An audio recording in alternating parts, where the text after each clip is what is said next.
Welcome to the Company of Dads podcast, where we explore the sweet, silly, strange, and sublime aspects of being a lead dad in a world where men, who are the go-to parent, aren't always accepted at work, among their friends, or in the community for what they're doing. I'm your host, Paul Sullivan. Our podcast is just one of the many things we produce each week at the Company of Dads. We have various features, including the Lead Dad of the Week. We have our community, both online and in person. We have a new resource library for all fathers. The one-stop shop to learn about all of this is our newsletter, The Dad. So sign up today at thecompanyofdads.com/thedad. Today, my guest is Sir Royce Briales, the co-founder of the Welcome to Fatherhood podcast. Sir Royce's mission is to help fathers cope with the stresses and pressures of being a dad today. Sir Royce is a father of three, ages 12, 8, and 6. 2 boys up top and a girl in the third spot. And he works with his childhood best friend, Dr. Raheem Young. We've got lots to talk about today. So, Sir Royce, welcome to the Company of Dads podcast. Hey, Paul, man, thanks for having me. Glad to be here. You know, you're a smart guy. You're doing interesting work here. You know the acronym of that podcast? You know, Welcome to Fatherhood, WTF. My teenager sometimes uses that. That's you know, that's not a nice phrase. How did that come about? How did that come about? So it was a lot of things. So back in 2015, me and my childhood friend, Dr. Raheem Young, we met just to talk about different business ideas because we were actually got into real estate maybe 10 years before that. Then the real estate bubble happened and we didn't do real estate anymore after that. So we kind of fell off of real estate, but we kind of always had like an entrepreneurial spirit. So back in 2015, I was also expecting to have my son at that time. My wife at the time, she was pregnant. So a lot of the conversations would go from business to fatherhood questions. Like, hey man, how many times did you wake up in the middle of the night? That kind of thing, you know? And that just kind of sparked the idea in both of our minds. Like, hey, why don't we do something for dads? You know, why don't we just start looking up some stuff for dads? Like, what can we do for dads? And I literally went home that night, Googled it in Chicago. That's where we're based. Yeah. And there are probably maybe about 1 or 2 pages on Google for fatherhood organizations in Chicago. I'm like, let me just see what motherhood has. And it was a lot longer, a lot more pages. So I'm like, wow, it's probably a need for something like this. So in that moment, literally, the name hit me, the WTF. Yeah. I kind of smiled, like, oh, I got the name. It hit me. And I text Dr. Raheem and said, I got it. I sent him the name of it, and he started laughing. He sent LOL, LMAO. And I'm like, all right, we got it. And shortly after that, we got incorporated. We got our LLC. Then maybe a year after that, we got our 501c3 status. So we've been doing it ever since, basically since 2016. You know, I love hearing that story because it's not really wholly dissimilar from how the Company of Dads started. And that was, you know, during the pandemic, I was looking and saying there must be some sort of organization, you know, for guys like me, you know, and I was like, you know, we use the term lead dad, and, you know, lead dad is the go-to parent, whether he works full-time, part-time, or devotes all of his time to his children. And same as you know, I was like, there's not a lot out there for dads. And, you know, then it's like, well, what is there for moms? Lots of stuff. Okay. What is there for parents? Well, turns out all the stuff for parents is really for moms. Right. And then I started looking around. I found this magazine called Fatherly, and I reached out to those guys because I was at the New York Times at that point. And I said, you know, tell me a bit more about this. And like, oh, yeah, it's great, going really well. But you got to know this. And I said, what? It says, you know, 65% of the readers of Fatherly are moms. I was like, you got to be kidding me. And so, like, you know, had you not already taken WTF, I might have used that because I'm like, what? This isn't, you know, right.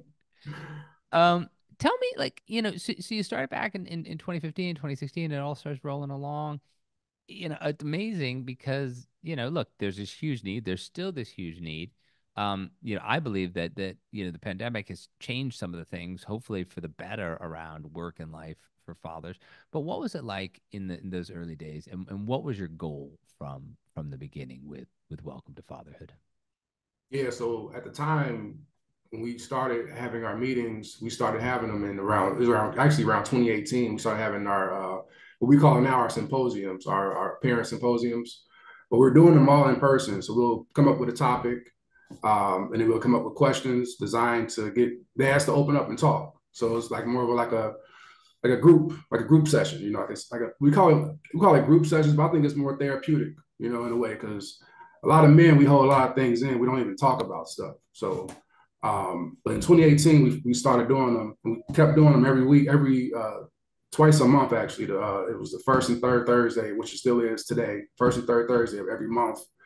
And the pandemic started, so we couldn't do it in person anymore. So we like, man, what can we do? So we had Zoom. So like we started doing it 100% on Zoom, and it was actually a blessing in disguise because really we started reaching out to a lot more dads because it wasn't just in this local like in Chicago. It became really nationwide and really even worldwide. We had dads on the calls from like Australia, from Africa, from the UK, like all over the world. So we're able to reach their dads by doing it through Zoom. So that's kind of where it is now as far as our symposiums. We have a lot of good conversations. A lot of times we kind of get off the script because everybody wants to talk about whatever they want to talk about, and it's fine. Like, okay, Yeah. talk about what you want to talk about. That's what it's all about. Just open up and talk. So we've been doing it consistently ever since, and we still use Zoom. We're trying to get it more hybrid, where we have people in person and on Zoom. But I don't know. I think the pandemic changed people in a way.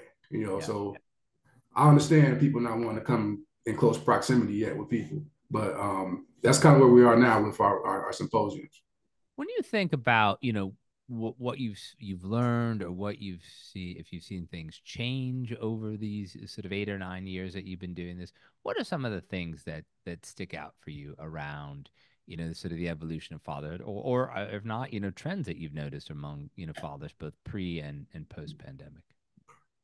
Well, even before the pandemic, we were kind of stuck on our screens from the dads and trickling down to the kids. Like, here, take a tablet and watch whatever for an hour or two to be distracted or play a game or even the video games. And that happened really back when I was a kid, like the video game part. But even now, like, even more, like it's so everything is so on demand. It's right in front of your face as soon as you want it. So I think for dads now, and going back 8 years ago until now, for me, it's being cognizant of what I put in front of my kids, what kind of stuff am I exposing them to via TV or via their screens. But two, also, how much time are you spending on these screens? Like, because you only got a certain amount of time on this planet. So how else can we use our time instead of just looking at the screen all day? Yeah. So I like to take my kids out. We go to the park when it's nice in Chicago. Even when it's not nice, we still go for a walk. But we walk around the block, or we walk where like the Christmas lights are, just to get a fresh air. Yeah. Just to give them different experiences. I think that's important for the kids, even for us as men. We need new experiences, not just the same ones on our screens. Yeah, I mean, we sort of, obsess over kids and screens, but we all know that if we're sitting at home on a couch, engaging, it's hard not to check our phones. It's hard not to Yeah. do this. Whereas if you're out and about, you're there. You have to, you can't lose your kids in the park. You have to pay No. attention. You have to keep talking to them. Tell me, what's a week like in your life as both, a dad, a nonprofit co-founder, and a host of the Welcome to Fatherhood podcast. Yeah, so I'm divorced now. So I was married, and I got divorced in 2019, and we do like a co-parenting type of arrangement where she has them for 4 nights, I have them for three. So it's basically like 50-50 almost. But I get them on Friday. I pick them up on Friday. So my week begins on Friday. That's how I look at my week. My week Yeah. begins with my kids. So I pick them up from school Friday evening, take them back, and then we spend the whole weekend together. And I drop them back off at school on Monday, and I call them every day during the week, Tuesday through Thursday. But Friday through Monday is when I have them, Yep. and after I drop them off, I get to work. So I'm literally what I'm doing now is what I do with Welcome to Fatherhood. I work on the podcast that we have, also social media. I'm doing most of that right now, and I'm just working on Welcome to Fatherhood until I pick them up again. Yep. Yep. Yeah. Talk to me about your own journey as a father. How has it, evolved sort of, from when you were married to now as a single divorced dad? Man, that's a good question, man. It changed a lot. It definitely changed a lot. So when I first became a dad, I thought fatherhood was based on like what my own experience was in regards to my dad, my grandfather, like seeing other dads. But when you become a dad, it's nothing like what you expect. Yeah. Nothing. So when I became a dad, I didn't know what to expect, man. I was nervous, anxious, like all the emotions you could think of. And I could tell you a quick story about my son was born. Yeah. We had no idea what he was. We know if he was a boy or a girl the whole time. And when he came out, they turned him. I'm like, it's a sense of like the joy. Yeah. Like man, when I think about from then to now, I think I've grown as a dad in regards to like my patience. Because then I was when I first became a dad, I was on the edge. Like I got to do everything a certain way. But now it's like it's not that way because every kid you have is different. They're different people, so you have to tailor your parenting to who they are. It can't just be this one cut approach for all your kids. It's different. We start having more kids, but I think for now, for me, I think I've grown in regards to my patience with my kids because I could calmly have a conversation even when they're flustered, frustrated, maybe screaming and yelling or mad. I can remain calm during those moments instead of matching their energy. Yeah, I remember. It's a good point. I remember I joke with friends and with my kids about this. That I said, 4 or 5 years ago, I just gave up yelling. I just said like I'm quitting yelling. We quit all kinds of things, and they laugh. But like it's pretty serious because like nothing good comes from yelling. Like you don't like, and we all yell. It's not like I'm not perfect. There's some moments when I'm like I cannot like literally, WTF are you doing right now? Like how is this like? You cannot do this. Like what? But for the most part, I don't because the child is worked up. You're worked up. Nothing good comes to it. It's this energy of just clashing. And so like when my kids are a little worked up, I try even more to stay calm or to just be even and to sort of to listen. And when you think of and on your podcast on some of the other work you do in both in person and online with dads, what are the things, you've got 12 years experience. I have 14 years experience, but I joke, I don't know the rest of the movie beyond, age 14. But what are some of the things that you tried to share with dads to get them to open up, to get them to sort of be honest with themselves, but also honest with both the joy and the struggles of being a dad today? Yeah, so one of the questions we ask on our podcast is at the end is if you had to give any advice to any dad that's listening, what advice would you do? Would you give? And we've done over 100 pod interviews, and I would say we're playing Family Feud, and we hit the buzzer. I hit the buzzer first, and I said number one answer. I'll say be present. Yeah. Playing number one. Good. That's probably the number one answer that I've heard, and not just on the podcast, but also with our conversations with dads is to be present, to be there, because that's all your kids know is there's dad. But where are you in that moment? Are you there with your kids? Or are you somewhere else? Yep. Yeah. Talk about how you and Dr. Raheem Young came to, work together. And how has this changed, your friendship? I mean, you say he's your childhood best friend. I think it was on the fourth or fifth podcast. We're up to like 107 now. Yeah. I had my childhood best friend on, and you grew up doing all this kind of fun stuff, nonsense stuff, serious stuff, but then you become dads.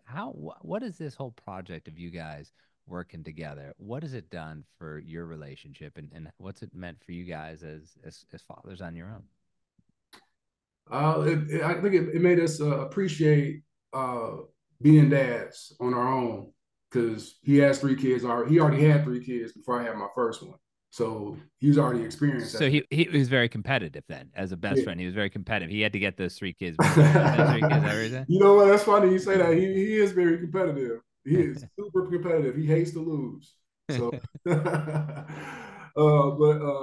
yeah, I think over time we've learned more about each other just by working in close proximity with each other.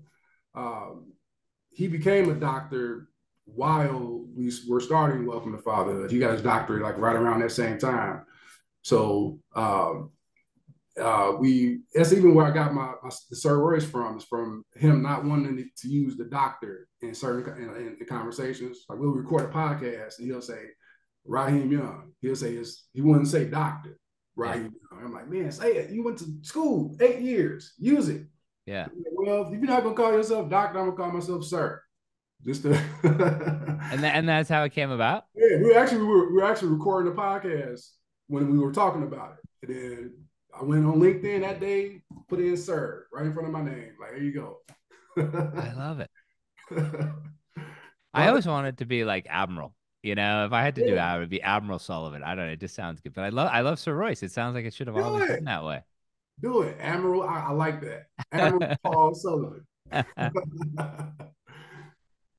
Every day as fathers, we try to get, more wins than losses. And it's a process. You said we have to be present. You want to, manage that screen time. You want to make sure, you control your own emotions as you learn about, being a dad. But when you think about, the type of father you are, what are the things that you're most proud of as the type of father you are? And what are the things where you think, maybe I could still work on this a little bit?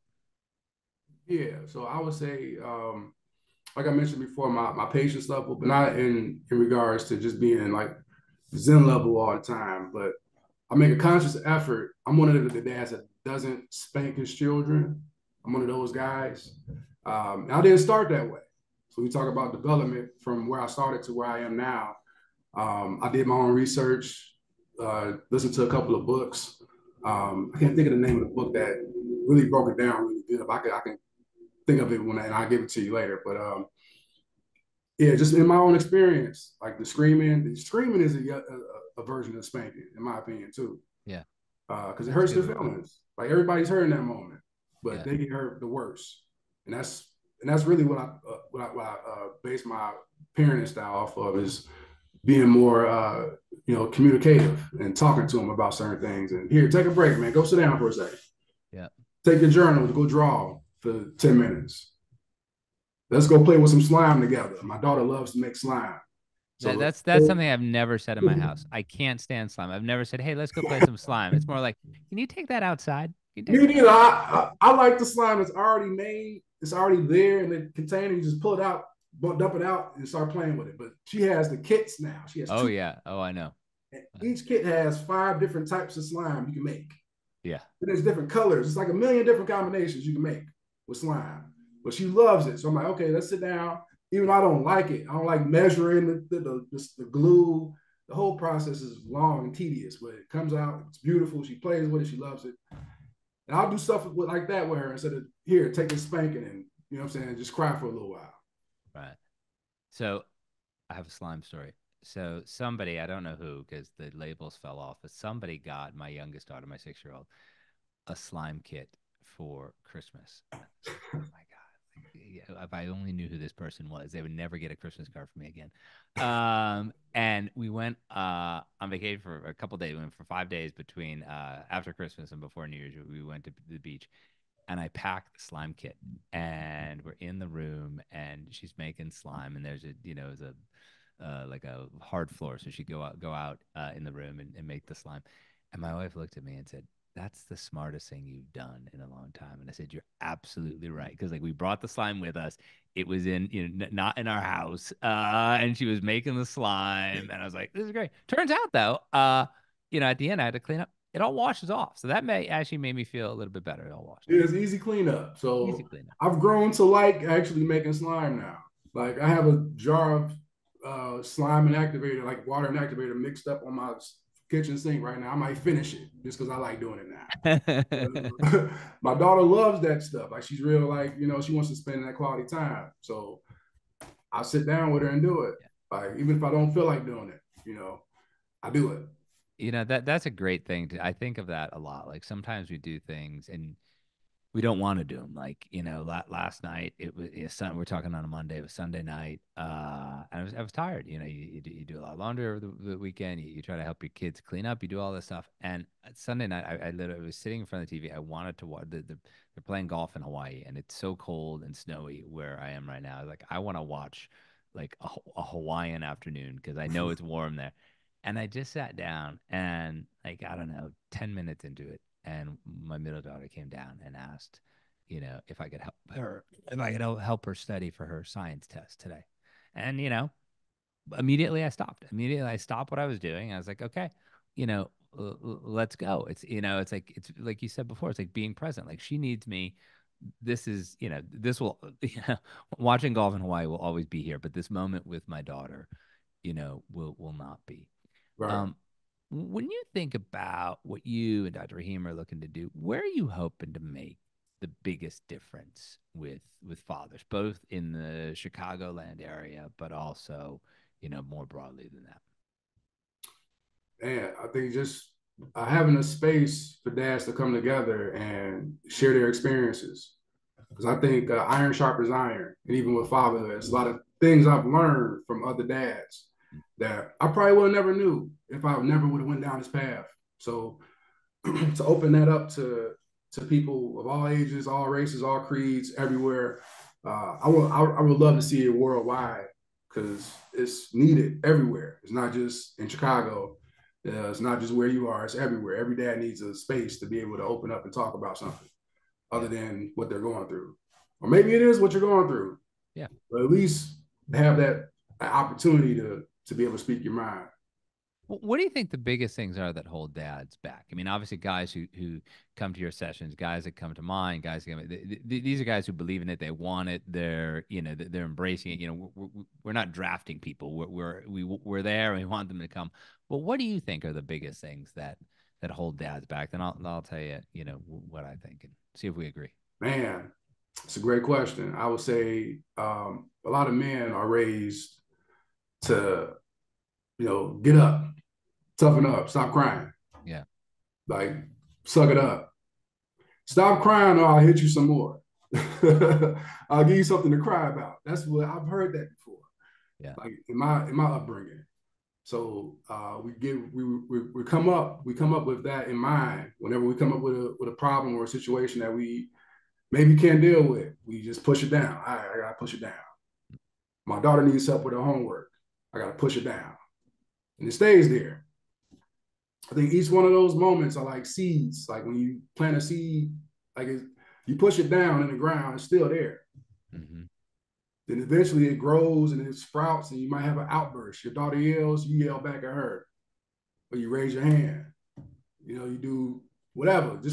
In that moment, you don't have control. You lose control because you got that seed that you never took care of. Yeah. Yeah, I agree with you. I think, I talk a lot about, the link between, masculinity and money, and the idea that, fathers need to be the providers, and, can't be caregivers as well. And really push to see if we can, see the complexity of the world, that, men need to be caregivers. It's okay if, you and your wife earn the same amount of money. It's okay if your wife earns more than you. It's more like thinking about, and you as, a single dad, we know 18% of men in the United States are divorced, widowed, or otherwise single. Huge component of the company of dads, and like to get, support to go through this. And I think some of the things that have been, for me at least, the most profound in the past 2 years is when you bring people together and they tell their story, whatever it is, or they ask their question, or they tell, and other people in the group say, "Yeah, I've been through that," or "Hey, thanks for saying that because I was thinking that, but I didn't feel like I could say anything about it." And I think that's, to me, the most powerful thing is like allowing, kind of changing the narrative around what it means to be a man and a father. Yeah. Yeah, I think that's important, man. Just we're always changing. No matter where you are, wherever you started from as a dad to where you are now, you've evolved as a parent. But yeah, like you said, it's good to have that community where you can lean on to just get information. Sir Royce Briales, thank you for being my guest on the Company of Dads podcast today. One final thing, tell people, where can they find you? Where can they find Welcome to Fatherhood? How can they access all the great stuff that you're doing? Yeah, so we're pretty easy to find. You search "Welcome to Fatherhood," you'll see this logo, and that's us. We're everywhere: Facebook, Instagram. We're on Twitter or X. It's X now, right? It's Uh, excellent. but yeah, if you look "Welcome to Fatherhood" up on every platform, even LinkedIn. We have a community on LinkedIn as well. Our website is WT, then the word fatherhood.org. You can connect with us on there too as well. Awesome. Thank you again, Sir Royce. It's been great having you on today. All right. Thank you, Paul. Thank you for listening to the Company of Dads podcast. I also want to thank the people who make this podcast and everything else that we do at the Company of Dads possible. Helder Mira, who is our audio producer. Lindsay Decker, who handles all of our social media. Terry Brennan, who's helping us with the newsletter and audience acquisition. Emily Servin, who is our web maestro. And of course, Evan Roosevelt, who is working side by side with me in many of the things that we do here at the Company of Dads. It's a great team, and we're just trying to bring you the best in fatherhood. Remember, the one-stop shop for everything is our newsletter, The Dad. Sign up at thecompanyofdads.com/thedad. Thank you again for listening.